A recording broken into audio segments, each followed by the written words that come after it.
Well, all roads lead to Texas, and this year we have two regions for the Sweet 16 Elite 8, Seattle and Greenville, South Carolina, and then the national championship game will end up being April 2nd on ABC from Dallas. And you know what? The Pac-12, they're probably going to have a lot of teams there. See Charlie Cream's projected bids from the Pac-12. You want to count up those teams, Rebecca? I got 8. That's what do you got? Yeah, I got 8. Yeah, okay. Every time I see that graphic, I see something different. Like this time it was the cowboy on the horse, undulating. Oh, interesting. Yeah. You love the word undulating, and I understand why. We will have the first top 16 reveal at the half right here on ESPN. So make sure you keep it locked at the end of this quarter. 21-11, Stanford in front as Ellington hits the jumper. Another terrific crowd here at the McHale Center as Stanford turns it over. Important too, Ryan, for Ellington to hit that shot, because we talked a little bit about Haley Jones having the size going against her, but she also plays pretty far off of her, daring her to hit the mid-range. Third turnover for Stanford. It was a pretty cleanly played first quarter from both teams. Just one Arizona turnover. Najee into the game, and the handoff is taken by Navarre.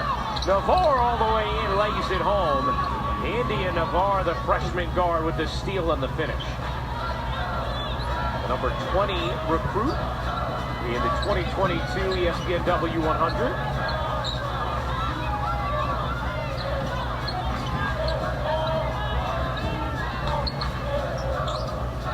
Ellington will fire again. No. Rebound Stanford. What did the Barnes tell us? We can't let them bake us into taking shots we don't want to take. That one, the step back, probably not the best shot for Arizona. Dump into Brink. Her face-up jumper is good. Cameron Brink gets it to drop it. Stanford has made its last 6 shots. A 12-point lead for the Cardinals.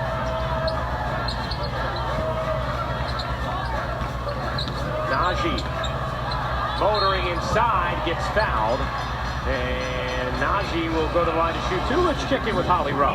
And just something to keep your eye on right now. Esmeri Martinez, one of the key scorers, is checking in right now. She was over in the huddle, kind of bent over, gasping, trying to catch her breath. I couldn't tell if she was nauseous or she'd been hit in the stomach and was just out of air. She's checking back in right now, and that is huge for Arizona. She's one of their top scorers at 11 points per game and one of their best rebounders at nearly 9. Yeah, really good defender as well. Brings a lot of toughness to this team.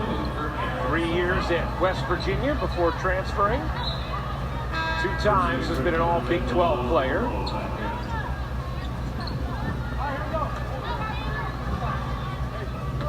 Maya Najee.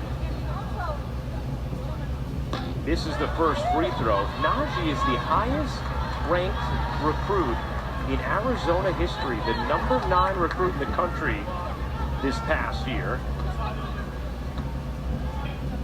And Adia Barnes wondering if her performance last time out against USC might be a real turning point confidence booster for Najee. Had a lot of key moments in that game. Feels like she's really starting to come into her own as Martinez couldn't quite hang on to the steal. Najee coming off a game against USC where she had 7 points, 8 boards. So she really needs to continue to box out. Good job of that in their last game.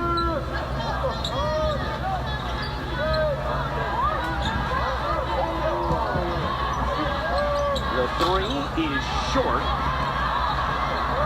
for Bozgana. Brink on the follow gets fouled, and Cameron Brink, nose plug and all, will shoot 2.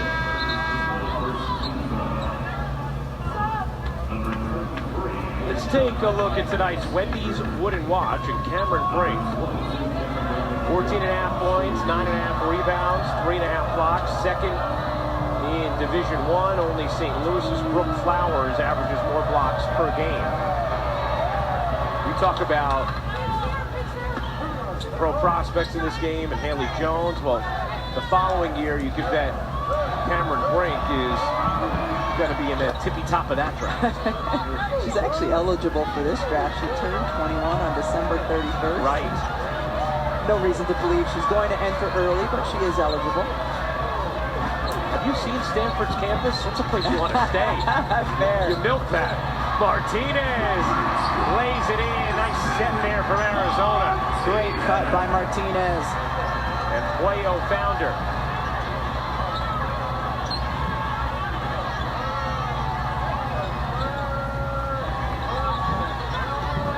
A deflection, a steal, it lands in the lap of Martinez.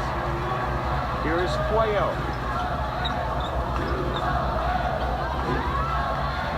Capable, a player that needs to get going offensively for Arizona. Net by Brink, nearly threw it away, still 15 to shoot. What a pass. Puello to Gilbert, airmailed the three. Reese battles, wins, needs help, finds it. And a reset here for Arizona after a tough offensive rebound for Kate Reese. Here's Puello cutting, taking, and hitting.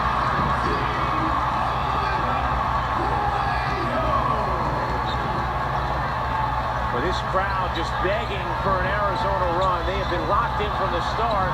Iriapin did not get called for the charge and then did draw the foul.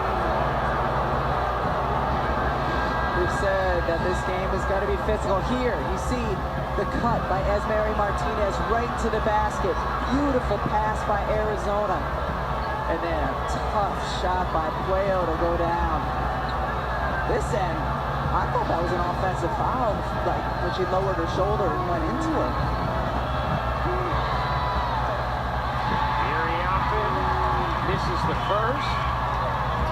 Player who Tara Vanderveer says she's our warrior. She's dependable. She has a warrior mentality. Got the second free throw to drop. Great is the atmosphere. It's phenomenal.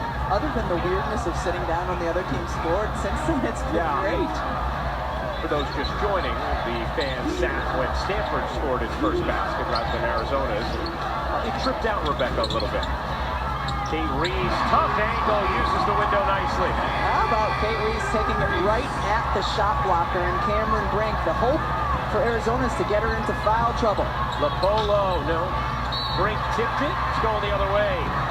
Over the back call on Brink. Hey, on Sunday, catch the biggest women's college basketball game of the year.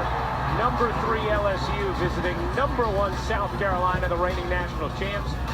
Women's college basketball between LSU and South Carolina Sunday at 2 Eastern on ESPN and the ESPN app. How about that for an appetizer to the Super Bowl Sunday? Oh, I can't wait. I look at it more as the Super Bowl as the nightcap to that. I agree. Reese, a little too strong. Good effort there. Gilbert comes down with the board. The freshman, who Adia Barnes says is no doubt our hardest worker. Really excited about what Kaylin Gilbert can become in her career as that time she loses it out of bounds. She says sometimes Adia Barnes comes into this building at 6 a.m. and Gilbert's already here shooting around. Any early thoughts on that LSU South Carolina game Sunday at 2 on ESPN as Stanford turns it over? Oh, I can't wait. I mean, just for the battle of the bigs inside, Aaliyah Boston, Angel Reese. I'm curious, too, both teams coming into this game undefeated. What kind of impact will this game have on SEC player of the year voting, too? Yeah. I mean, both of these players have been dominant all season long, non-conference and in the conference. Just it's going to be an incredible matchup. Holly, I know you talked with Angel about this game. Yeah, she said, I can't wait to play against Aaliyah Boston. I have so much respect for her. She's fantastic. But she said, I want people to remember, this isn't Angel Reese against Aaliyah Boston. This is LSU against South Carolina. And it's a sellout there. It is going to be an epic environment, and I cannot wait to be there. Must-watch television Sunday afternoon, 2 Eastern on ESPN and the ESPN app. Here's Reese, deep catch. Draws 2, lost the ball. Nice help defense from Cameron Brink. Here's Haley Jones, eyes up. Point forward, Jones. That's pointing. Betts able to finish. Brink and Betts, some really strong chemistry there. Man, this box score, I just need to have Betts points. And not like points per game, but the amount of times she's pointing to catch the ball. Like with her finger. Yes, a finger point. Martinez hands the three. 36% on the season, and as Mary Martinez with 10 points in his first half. Where would Arizona be without Martinez?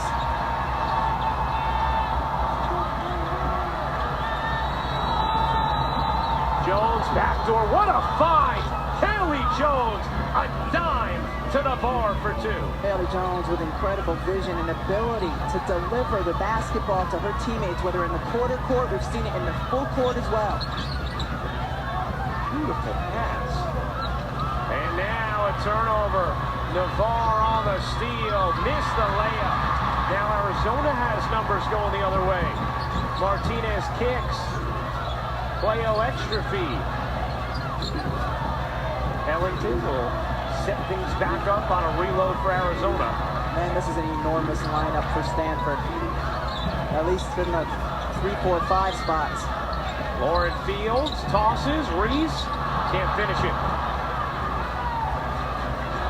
Kate Reese 2 of 5 from the floor now, coming off a 33-point game. Arizona held to just 22 points thus far.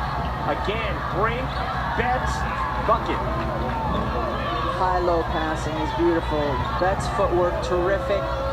Sealing on the inside, putting her big left paw in the air so Brink knows right where to throw the ball. Love it.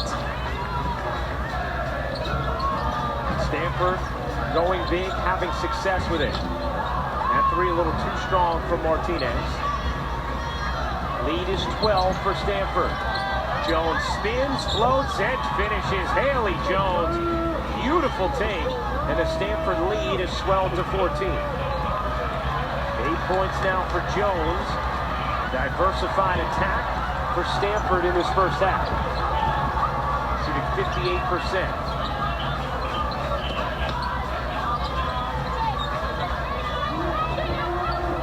Playo, too strong, long rebound. Bellington has it. Looking to shift around Brink, could not. Jade LaVille on the bench at the moment for Arizona, held scoreless thus far in this first half. They really are going to need her to get going offensively. Bellington short. First shot. Yeah. Thanks for the clarification. She's 5'8". Playo comes up with a steal. Such a ferocious and active defender.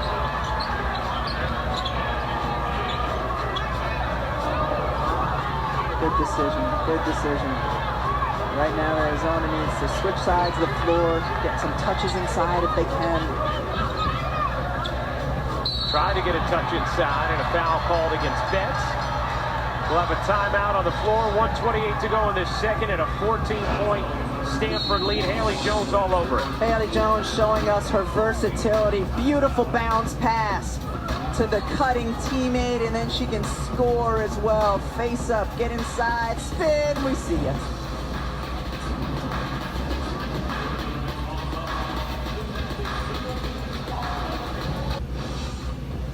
Coming up at the Jeep halftime report, the exclusive first reveal of the NCAA's top 16. Plus, we've got highlights from a Big Ten battle with conference title implications. We'll get to what happened between Iowa and Indiana. What do you see in the first half of this one? The depth of Stanford and the balance. 8 players have scored. They've got 15 bench points. You know, we have depth and balance on the desk here. Yeah. They've got depth and balance between Ryan, Rebecca, and Holly. Depth and balance. That's the theme here. I love that. That's what we're rolling with. We will see you at the half. You don't want to miss it. Find out what those top 16 seeds are for now. We get it back to Rebecca and Ryan.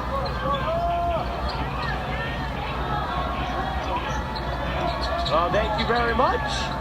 Elle, Drea, Charlie Cream. Going to be a big halftime show. We get the reveal of the top 16 for the first time. I'm still thinking about depth and balance. Yeah. I like it.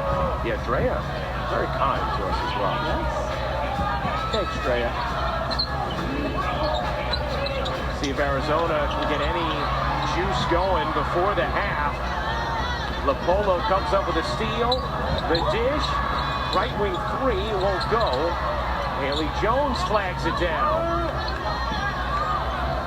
And the Nopu just into the game for Stanford, misfiring on that wing three. And that's going the other way, an offensive foul called against Jones. That's the one thing, Stanford has had 8 turnovers in this first half, but Arizona just hasn't been able to do much with them. Some of them dead ball turnovers as well. Yeah, most of them. That foul actually called on the Polo, not Jones, for first. That three is good. Madison Connor shoots it at 40%. Brink gets lost on the other end and lays it in. And Connor was left with her arms out wondering why Brink was free. Certainly not her job as a guard to come back and protect the paint. 8.7 rebounds in this first half for Cameron Brink.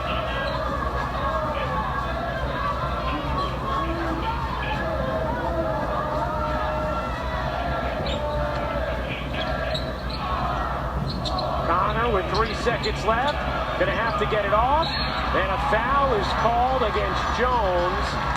Haley Jones whistles for her first, and free throws here for Connor. One thing you know with Cameron Brink is that she is going to run the floor. She does, and what does she do, Ryan?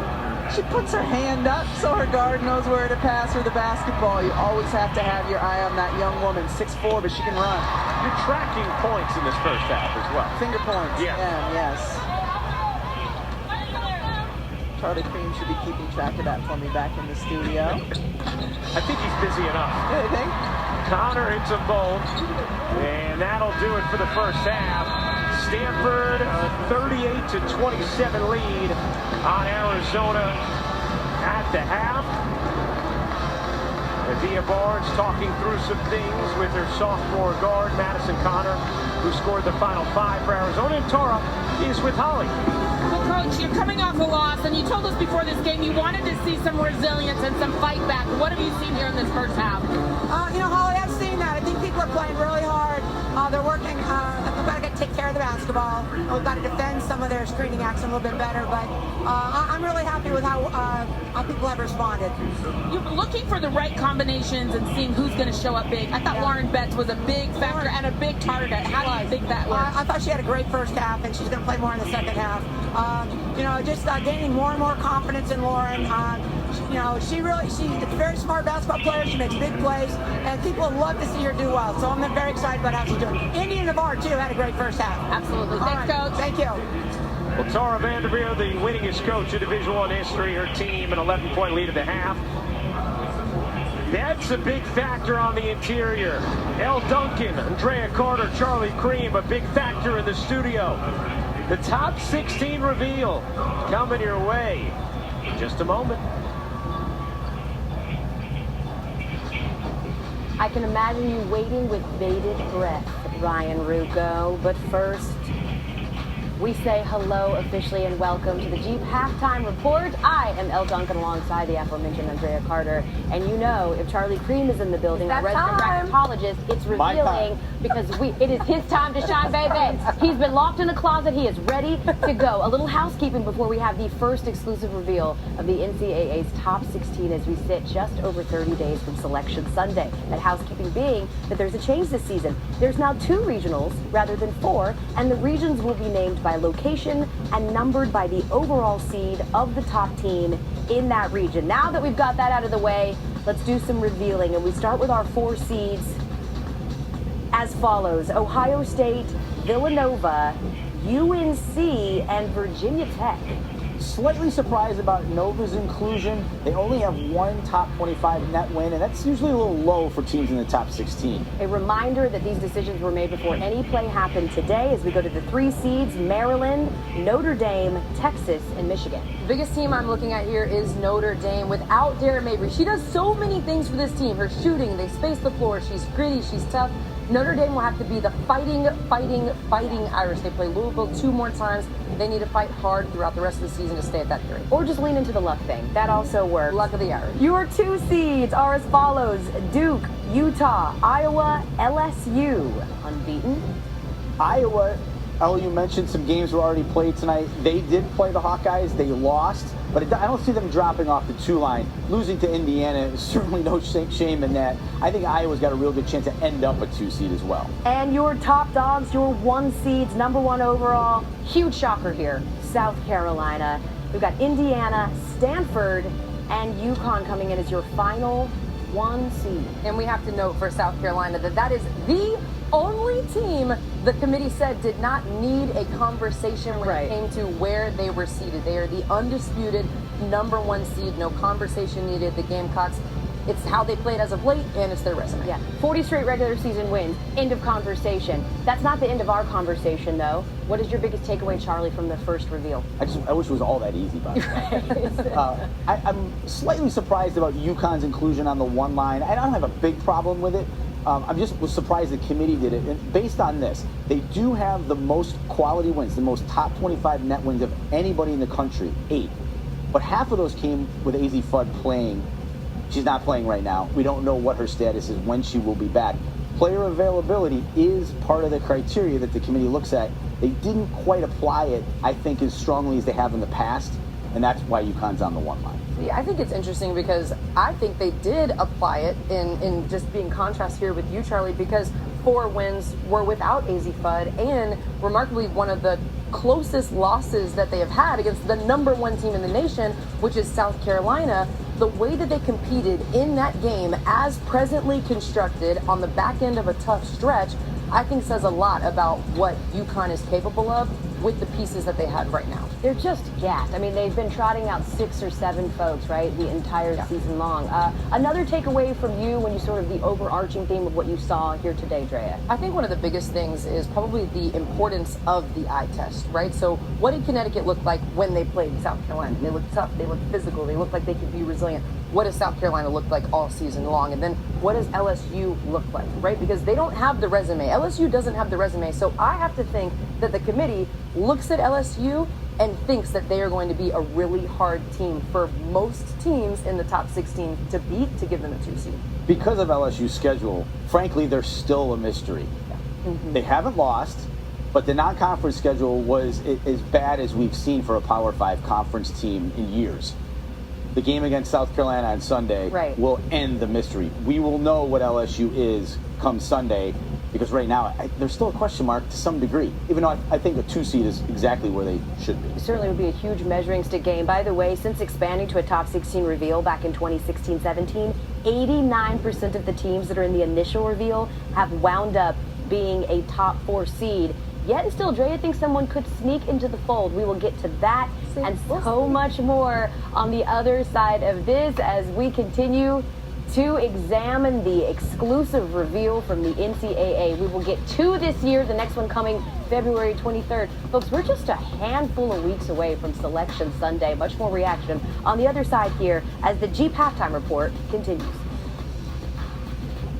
Welcome back to the Jeep Halftime Report. Plenty of teams that you just saw us reveal on the top 16 were in action tonight. Indiana beating Iowa in a big top 5 showdown. Notre Dame hanging on against Pitt.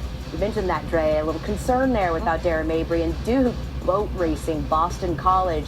But as for our game, as we are at halftime of Stanford, Arizona, we pick it up halfway through the first quarter. Stanford leading by 6. Hannah Jump with the steal. Took a few passes, but they get it to Cameron Brink. Look at Hannah Jump. Not just a 3-point shooter and a sniper beyond the arc, but the quick hands on the defensive end. And then Stanford does such a great job at finding Cameron Brink on the inside. You see the spacing? She has so much room to operate and score down low. And then Stanford up 14. Haley Jones gets the defensive rebound. I can do it all by myself. She is a point forward. Her ability to score on the inside and facilitate the offense. You should have put the backdoor pass in the highlight. Home, we just showed you as, again, we reveal those top 16 seeds. The first of 2 exclusive reveals before Selection Sunday. Iowa sitting as a 2 seed. Indiana sitting as a 1 seed currently. When you sort of look at the 2 seeds, Drea, what stands out to you the most? Yeah, I mean, it's the biggest thing, right? The debate between having a strong resume, and Charlie, I know we got into this back and forth, right? And really when you're looking at Iowa and LSU. So Iowa, they've got multiple ranked losses, but they also have multiple ranked wins.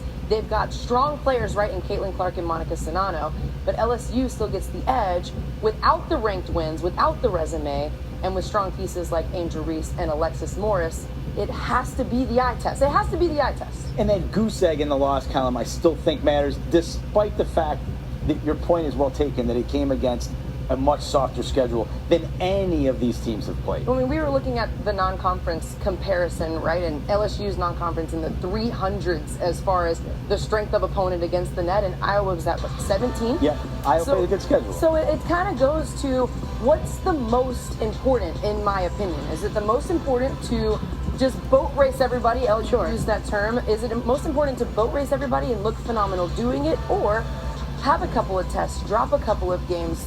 What's the most important factor here? And right now, from what the committee has decided, it is that goose egg in the losing column. Well, I think, and everybody always wants to kind of measure these different criteria and put them in priority.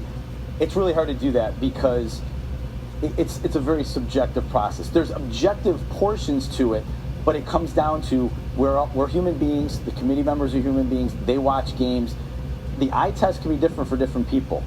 And enough people on the committee thought that LSU showed via the eye test that they belonged ahead of Iowa and Utah. I think a great case can be made for Utah to be ahead of both of those teams. Why?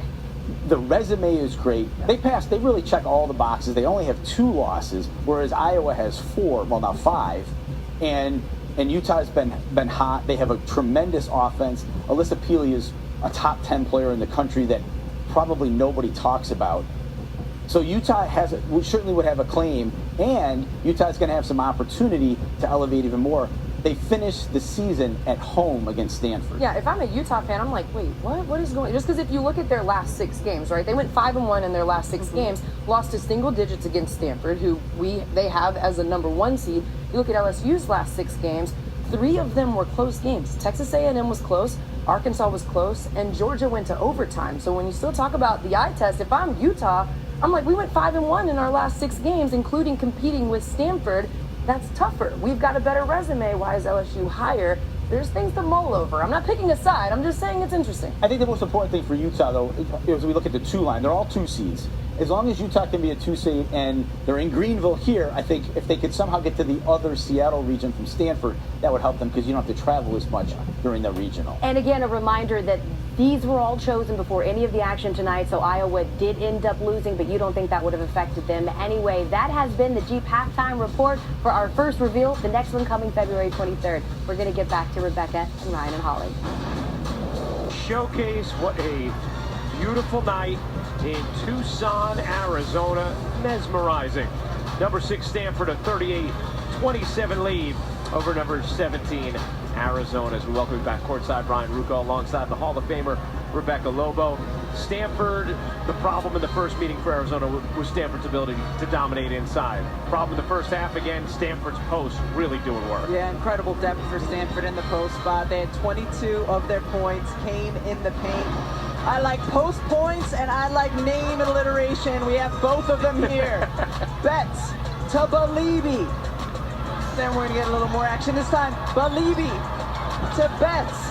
And then finalize with another B. Cameron Brink being strong inside. Just unselfish post basketball from the Stanford Cardinals. Let's take a look at tonight's first half stats. They're brought to you by Target.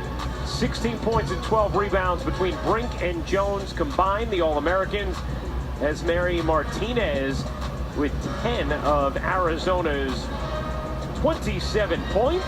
And the points in the paint certainly went Stanford's way. Let's check in with Holly Rowe. Well, guys, the big issue in this game right now is rebounding. Stanford out-rebounding Arizona 23-12. I asked Adia Barnes about it at the half, and she said, we've got to box out. Their staff keeps track of box outs, and they had 53 missed box outs in the first half. Just simply getting a body on someone is going to help. Then they want to be more aggressive on the ball. They feel like if they can get better ball pressure, it's going to make that catch out further. It's going to discourage them from getting it inside to the post in that high-low post action. She wants a little bit more aggressive ball pressure. Well, you see it right here, just from the inbound play. Ellington making it so Lopolo can't catch the basketball. And you could see Adia Barnes saying, get her, Shayna, get her. Wanting that pressure. Brink, a deep catch, gets blocked from behind, but the persistence of Cameron Brink. Nice block, but it still results in an offensive rebound and a putback.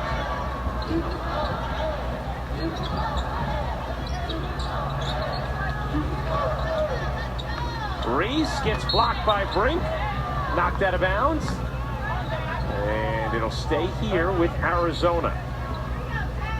Cameron Brink, one of the best shot blockers in the nation. Averaging 3.5 per game. Martinez looking for an angle, did not find one. Kiki Iriafen there for the rejection. Stanford's size can just be so imposing. And this is actually one of their smaller lineups that they have on the floor right now because Betts is not out there.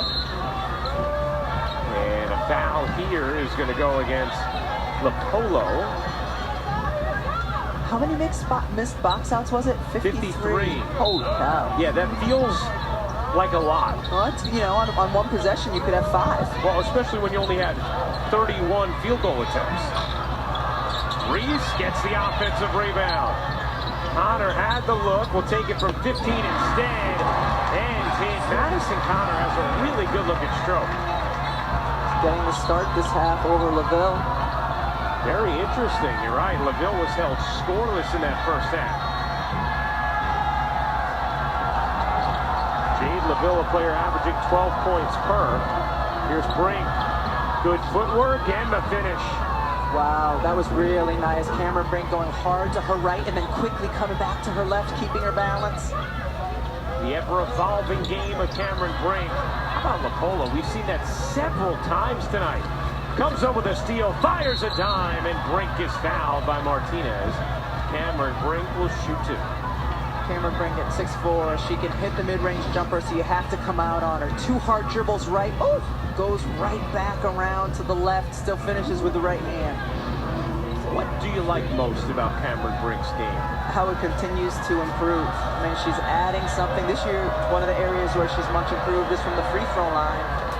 But we talked about it, like, don't let her frame fool you. She looks slight, she's strong, she plays strong. And she stays on the floor, just an imposing shot blocker and defensive presence as well as all of her traits on the offensive end of the floor.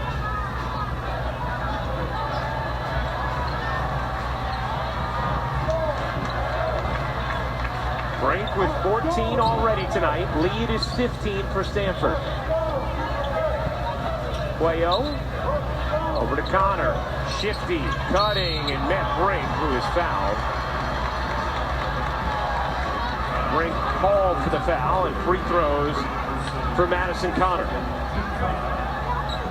Brink's second personal foul. Just smart job by Connor. She was going in there, and as soon as she saw Brink's body, I think she was seeking the body out even more than she was looking at the rim, trying to get another foul on her. She is an outstanding free throw shooter. Tied for the nation's lead. Oh, favorite Disney character is Simba from The Lion King. That's a good one. That is a good one. Do you have a favorite Disney character? Oh, I don't know that I do. Aladdin? Ooh, nice. That's not a bad one, right? Yeah. I was always a big Donald fan. The duck? Yeah. Do you know another Donald that's related to Disney? I don't know. Does Disney also include, like, the Star Wars fan? Well, see, that's what I'm wondering, and that's my hesitation. Now that, you know, obviously, Lucasfilm does fall under Disney now, then it would be Darth Vader, of course.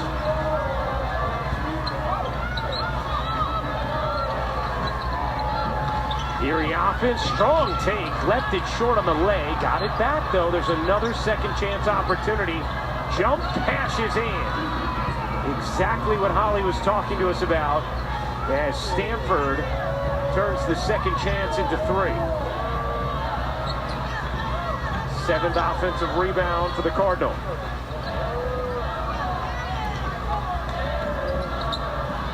Cuello, good setup. Martinez short. Pellington the offensive board. Shovel over to Reese. Her shot won't go. And Jones the rebound. Controlling for Stanford. Arizona did so many things right on the last offensive possession and still came up empty. Oh, Brink is feeling it. Cameron Brink, who missed her first 3 shots, is 6 of 7 since. Last offensive possession for Arizona, multiple players coming off of screens, getting looks, getting an offensive rebound, and they still weren't able to capitalize. Here's Reese. Turning, nothing there, but Cameron brings Paul. And that's Stanford basketball.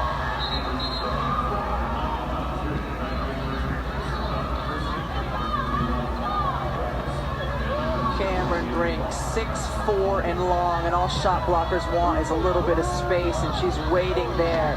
Both hands up, ready to block the shot. And that block gives Cameron Brink the most blocks in a single season in Stanford history, breaking her own program record of 91 from a season ago. That's Cameron Brink's third foul. So a big foul there, and Brink, who is rolling, is going to have to check out as Brooke Dimitri will come in for Stanford. That is one thing that Cameron Brink always kinds of has to tussle with, that foul trouble. And you're a little more okay with it when it's on a shot, attempted shot block. You certainly never want your player to get it, closer to the three-point line, by setting a screen. Najee in. We still have not seen LaVille in this third. Connor started for her in the third, and another chance here. Hey, Friday on ESPN, catch an NBA doubleheader. Begins with NBA Countdown 7 Eastern. Then at 7:30, Hornets take on the East-leading Celtics. And the evening concludes with the Cavs and the Pelicans facing off at 10 Eastern NBA Friday. 7:30 and 10 Eastern on ESPN and the ESPN app. Next couple of days, I'm going to have to look at NBA team rosters before I even... Oh, you are not kidding. It was a busy day for Woj. 5-hour trade deadline special for our entire NBA on ESPN crew. They did an unbelievable job with that show. And transaction after transaction. That three is good in the corner. Hannah jump, lethal from deep. 4 players for Stanford touched the ball on that possession, and it ends with a good-looking corner three. Arizona, meanwhile, has really struggled shooting in this quarter. 1 of 8 from the floor. And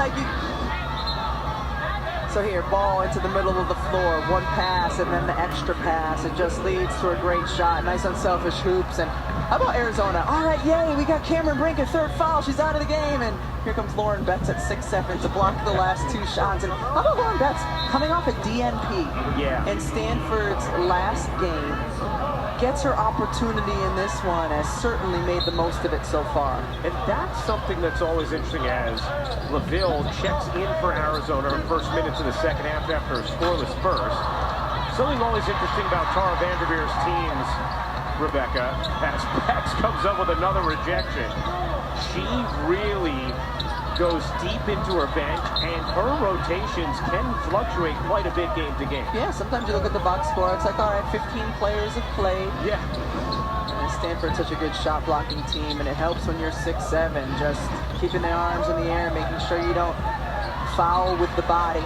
And it's not just, 12 players have played and it was a 40-point game. No, it could be a 5-point game. And she goes that deep as Jones knocks down the jumper. Certainly a luxury for Tara Vanderveer, and she's saying this with it today. If players are out there and they're not performing, okay, somebody else will come in. And one of the other things she said is maybe it's something she actually has to do so that the motors stay gassed for Stanford throughout the entirety of the game. She said maybe in some cases she's playing a Haley Jones or a Cameron Brink too long of a straight stretch. Arizona continuing to extend their pressure. Stanford 6 of 7 from the floor in the quarter. Betts bangs in and finishes. She's had a really nice game. Nice pass there from Hannah Jump as well. How many assists for Stanford right now?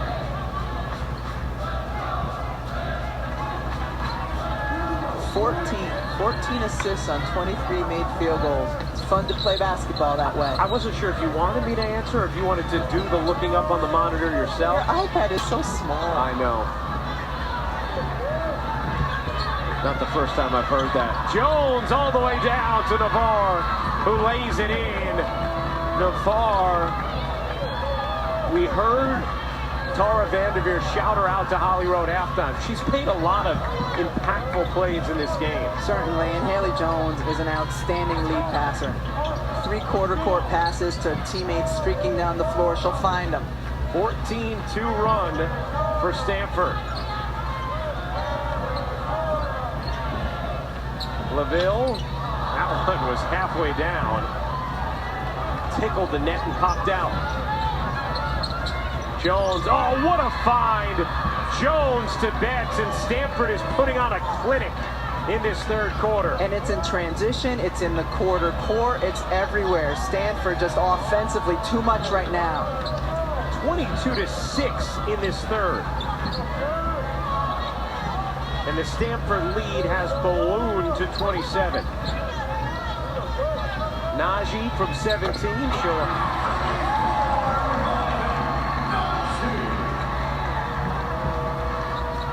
Haley Jones lost it. Cuello. LaVille fires. No. LaVille has really struggled tonight. 0 for 6 now from the floor, make it 0 for 7. Averages 12 points per game, one of 4 Arizona players who averages 11 or more. Dimitri rims out. Another offensive rebound for Stanford. Navarre there again. And a whistle against Arizona with 2:17 to go in this third. Cameron Brink, a big night for Stanford.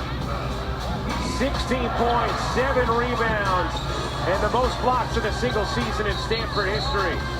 We'll go a little deeper on Brink with Holly Rowe in a moment.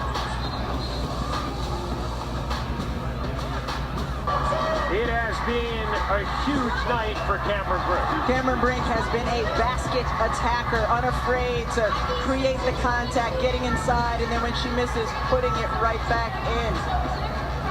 Taking it at the hoop. She's been outstanding. 16 points, 7 boards. For a little more on Cameron, let's check in with Holly. Well, Cameron's body of work has been a work in progress. She started out as a skinny, scrawny, tall kid. She said she actually got bullied in youth groups, and it was very difficult, some body shaming as a kid, but she started working out in high school with the Athlete Blueprint. Susan Borchard, a former Stanford soccer player, started this, and we've seen WNBA champions like Sue Bird, Kelsey Plum, Brianna Stewart all work with the Athlete Blueprint, and it on her Christmas break, when she went home and should have been relaxing, she went in for that workout with Susan Borchard, and she is very proud of the strength she has created in that smaller frame, but it is so powerful, and she's put a lot of time and effort into her body. She's proud of it, and she is fierce with it. Well, we have seen the impact that the Athlete Blueprint has had on different players in the WNBA, and the commitment has been there throughout the collegiate career of Cameron Brink, and you know will be in the pros as well. 7th block this quarter for Stanford. They had 1 in the first half, 7 this quarter. As good as they've been offensively, eye-popping offensively, they have been equally as good on the defensive end of the floor.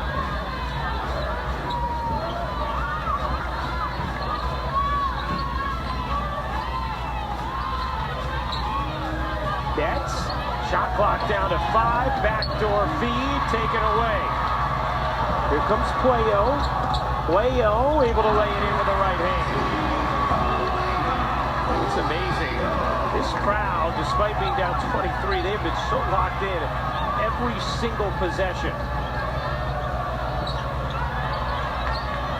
Betts looking for help. Finds it in Emanoku. Stanford has done a really nice job handling the full court pressure. Osgana into the game with Betts. Emanoku off the bench, but Levy as well. Shot clock down to 4, cross court, and that's turned over by Stanford.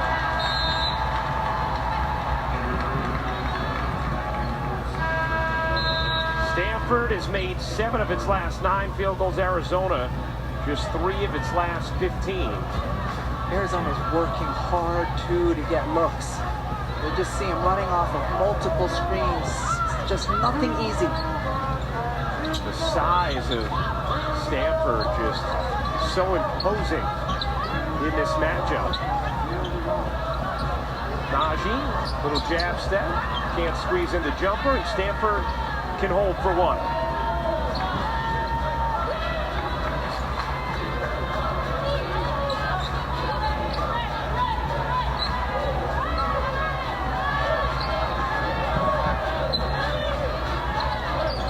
Here's Jones, dumping it down, Brink, quick turn, what a beautiful play. And another gorgeous delivery from Haley Jones with 6 assists to go with 10 rebounds. What a third quarter for Stanford, a 25-point lead. Haley Jones, 10 points, 10 boards, and equally impressive 6 assists. So good, leading her teammates down the floor. Makes it so all you have to do is catch and finish. Great facilitator. Monday, number 3 LSU visits number 1 South Carolina, 2 Eastern on ESPN and the ESPN app. That is going to be an epic game, biggest game of the season thus far in women's college hoops. Cannot wait to watch it Sunday afternoon. That is going the other way, an offensive foul call. Let's check in with Holly Rowe. The Stanford coach, Tara Vanderveer, told us something great today. She said they're coming off that loss to Washington, and she actually used South Carolina's team as a great example to her group. She said, when I watch South Carolina play, even if the game isn't going their way, they don't give up. They keep fighting. They find a way. She was so impressed with South Carolina's resilience in that game Sunday against UConn. She used it to motivate her team tonight. Seems like a good example that they have responded well to. South Carolina, a team like Stanford who has great depth. It's one of the things that separates them from what they were a year ago. Reese finishes in transition. Brink on that first possession for Stanford picked up her 4th foul. Stanford getting ready to send in some subs. And another foul that was, what, 30 feet from the basket? Right.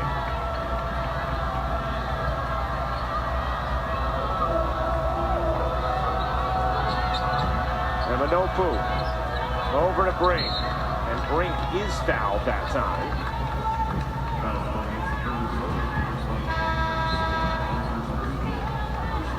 Foul on Paris Clark as Brink will head to the bench.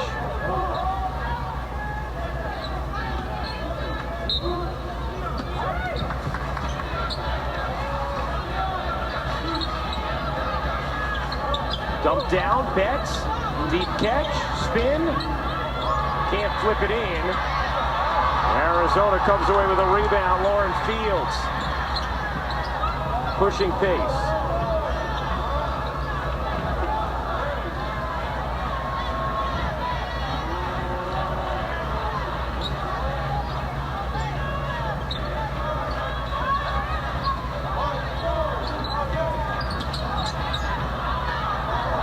Reese spinning, nice footwork. Kate Reese with a strong finish there for Arizona. Got to credit her too for going at Betts. You know, Betts has blocked her shot earlier in this game. Right now, Arizona picking up, extending the pressure, trapping. Dimitri missed it. Betts, another offensive rebound for Stanford. 9th of the game. They have dominated the glass. Haley Jones on the attack, didn't get the whistle, was looking for it. Another offensive rebound. Dimitri flips it in, plus the foul. But we saw at halftime the reveal of the top 16. And here is another look in the Greenville Regional 1 bracket. South Carolina, that means they are the number 1 overall 1 seed. Regional 2, Greenville, Indiana is the number 2 overall seed. Seattle Regional 3 has Stanford as the number 3 overall seed, and Seattle Regional 4, UConn. It really has a nice ring to it, doesn't it? Greenville Regional 1, Seattle Regional 2, or 3 and 4. We gotta work on that. Let's come up with some catchy names. You want to? Clark flips it in. I'm really looking forward to the two sites, though. Having all that basketball in one place, that's going to be really fun. I just got in trouble for making fun of the name, so I won't do that anymore. We're just having, a little light enjoyment. That's it. Jones cuts and finishes. Great touch pass from Brooke Dimitri. Great touch pass, and the reason Haley Jones was open, great back springing by Lauren Betts. Jones is 12 points, 10 rebounds, 6 assists. Reese rattles in the face-up jumper. 10th double-double this season for Haley Jones. She is on triple-double watch right now, just 4 assists away.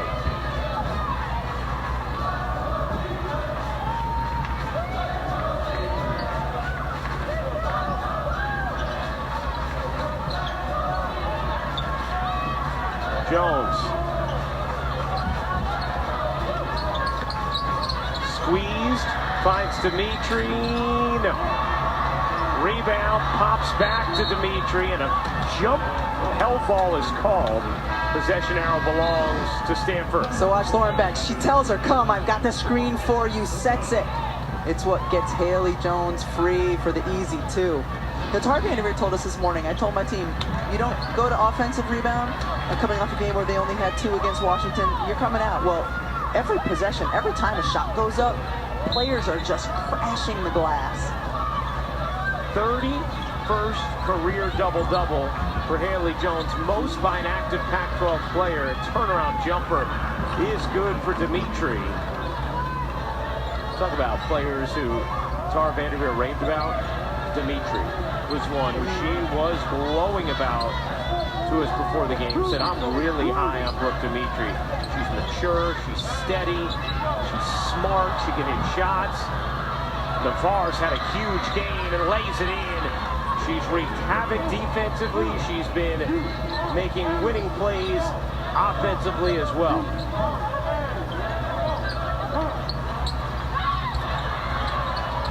Been a good game for the freshman class of Stanford. Haley Jones Euros in, takes a tumble, and blocking foul is called when Haley Jones all smiles after some big contact. Haley Jones loves to do kind of the reverse layup, comes in to flip it over her shoulder, goes down hard, somersault. Terrific reaction there from Haley Jones, Holly. The only thing she hasn't done well tonight is drop and roll, right? She is such a fun player to watch, and she's got her own podcast right now that she is highlighting college basketball players. I've loved listening to Jordan Horst and Flage from LSU. She's doing a really great job with that. But what I'm also impressed with is her court awareness, her intellect on the court.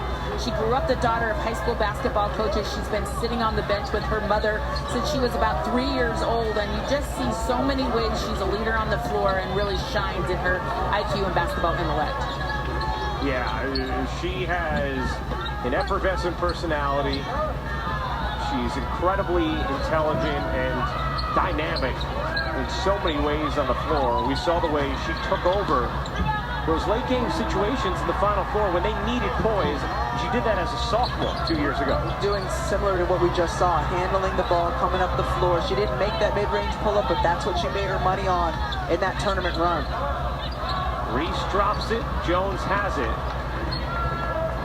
Good point forward, and smartly too, understanding time and score, slowing things down this possession. 14 points, 11 rebounds, 6 assists.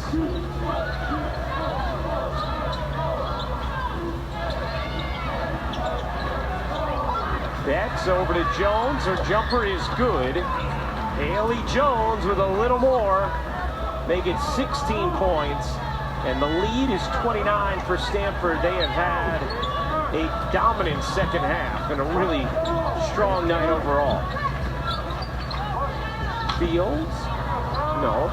It took till Arizona was down about 27 for this crowd to finally settle in. Yeah, quiet down a little bit. They were incredible early in this game and throughout the third quarter, even as their team trailed by 20 plus. Well, Adia Barnes teams are going to continue to fight and they're going to continue to play hard. This is just a really tough matchup for Arizona. Stanford's size, their shooting, it's just really tough for Arizona to hang with. Oh, Jones finishes. Beautiful delivery from Navarre. 22 assists now for Stanford. It's fun. It's fun when you share the basketball like this. It's fun to watch. It's fun to play. Stanford has outscored Arizona 40-18 in the second half, and Haley Jones is having a ball. It's easy to have fun when you're getting ready to perform like she has performed today. Smiling, running, rolling the eyes. We see you.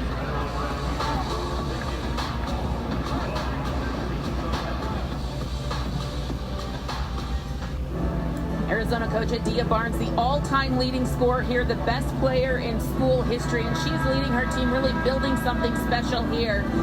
You might remember during the national championship game, there was a lot of attention around her balancing being a nursing mother. Well, this is really special. On Tuesday here at the McHale Center, a lactation room where nursing mothers can be private and go and breastfeed or pump during their workday was opened up here right on the concourse level. In fact, someone from Stanford reached out today, may I go use the room? A national sports writer that's in town with a 4-month-old baby, may I go and use the room? This is unprecedented for women in athletics to have access to privacy and comfort when dealing with breastfeeding and nursing, and just one more step in how Adia Barnes continues to be a trailblazing coach and mother. Certainly a lot of challenges for nursing mothers to navigate, and kudos to Adia Barnes in Arizona for doing that. We'll always remember Adia pumping during the national championship game at halftime. Yeah. Holly doing the story.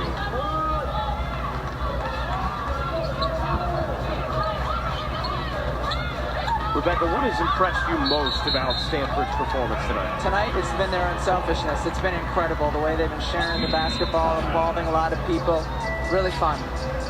We'll step aside. Another break here with 2:31 to go in the fourth. Stanford has been impressive on the offensive end, the defensive end as well. They're second in the nation in blocks per game, and today they already have 10. 5 different players with a block. This team is big. They are long. They are imposing defensively, and they have shut down the lane for Arizona today. Depth in the front court and excellence in the front court for Stanford. 9 second half blocks and an 80-45 lead with 2:25 to go in this fourth quarter.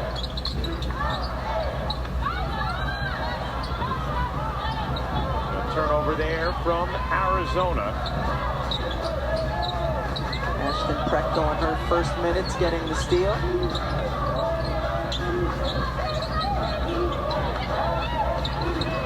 Uriakin can't finish. Prechtel comes running in. It just speaks to Stanford's depth that Prechtel, a player we've seen impact huge games, only gets in at this moment. And credit her, because it's 2 minutes to go, and she came from the opposite side of the floor to get that offensive rebound. Okay, coach, you said get offensive rebounds, we'll get more minutes.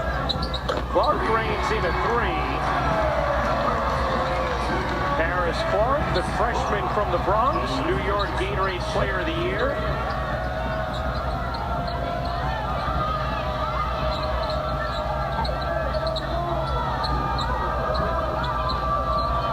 Adia Barnes was praising Clark to us before the game. Uriakin couldn't pop it in on the reverse. 1:15 to go in this game. Gilbert ducks under and gets fouled. And coming up next on SportsCenter, a top 5 showdown tonight. Caitlin Clark in Iowa against Indiana. Indiana's become a consistent power now. NBA trade breakdown. Kendrick Perkins on the Wild Wild West. Kevin Durant headed out here to Arizona. The Super Bowl keys, defensive players to watch on Sunday. It's a happening time in Arizona. No, lots going on. You got the Super Bowl out here in Phoenix. You got Kevin Durant headed to the Suns. Some important golf going on from what I've been told. Waste management, yeah. It's a very fun tournament. waste management? Yeah. Forgive my golf ignorance. No. With the amount of sports you do keep an eye on. Wow, what a highlight there. Great pass from Clark. And nice energy here. How about the crowd here in Arizona? Down 30, minutes to go, really applauding the effort. Yeah, their team's giving them something to cheer about. We talked about it. This team is going to continue to work, continue to fight, continue to play as if the score isn't what it is. And some opportunities for some of the younger members of Adia Barnes' team to make an impression. As Kaylin Gilbert, the freshman from IMG Academy, will go to the line. When the crowd starts chanting U of A, do you hear initially USA like I do?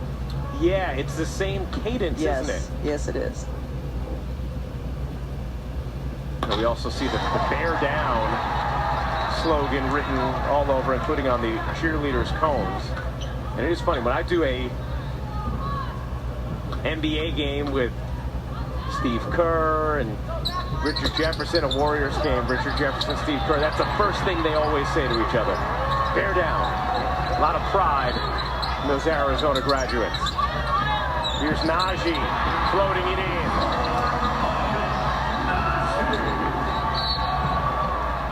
And a whistle in the backcourt. Foul called against Arizona as they work on some pressure.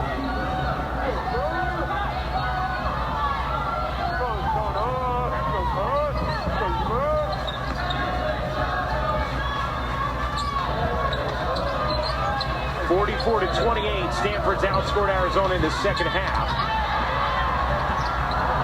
Gilbert evades the pressure. At three, banks in. Crowd loves that for Paris Clark. They love the energy they're seeing from their freshmen late in this game. So have I. Yeah. Clark has been a blast to watch these last few minutes. Just playing with heart and hustle. Couple of threes, 4 assists, some disruption defensively. And like when you play really hard and give a lot of energy, sometimes you get a little lucky. And that time she did by banking in the three. But man, her energy has been outstanding. And Adia Barnes talked about how difficult it is for a player like Clark, who's always been the best player on her team, to come in and not play minutes some games, and other games just play a few. And said she could be really good though, and obviously taking advantage of these minutes late in this game. Yeah, talk about how much they're going to need her next year too with some of the pieces they're losing.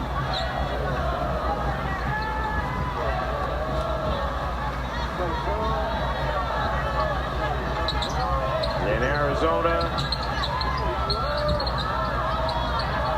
letting some time wide. Clark on the attack, lays it in, gives these fans one last thing to cheer about, and that will do it. An impressive road performance from Stanford as they take care of Arizona, 84-60, the final.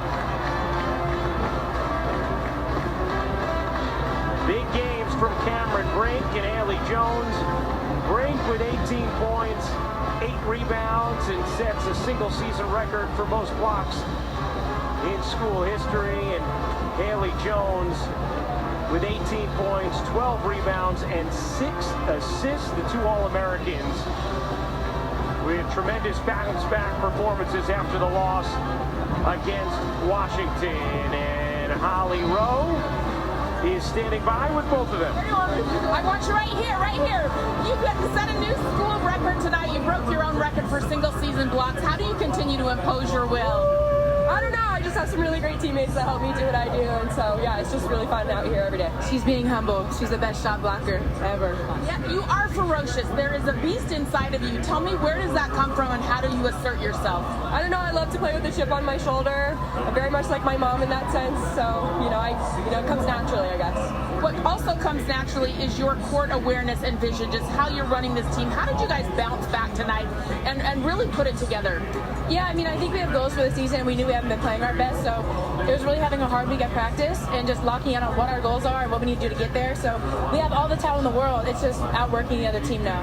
What are the goals? I mean, Pac-12 regular season, Pac-12 tournament, Final Four, national championship. Same every year. I love it. Let's just put it out there, put it into the universe. Thank you, ladies. Great performance. Thank you, Holly. Bye. Oh, I love that chorus. Thank you, Holly. Very strong. Once again, our final score, Stanford 84 and Arizona 60. Coming up next is SportsCenter for our producer, Kerry Callahan, our director, Mike Griffin, Holly Rowe, the Hall of Famer, Rebecca Lobo, and our entire crew. I'm Ryan Rucco. Thank you for joining us. Good night from Tucson. SportsCenter is up next. All right, Ryan, thanks a lot. What an impressive performance by Stanford to go on the road and house Arizona there in Tucson. Impressive from a team standpoint, but Zubin, maybe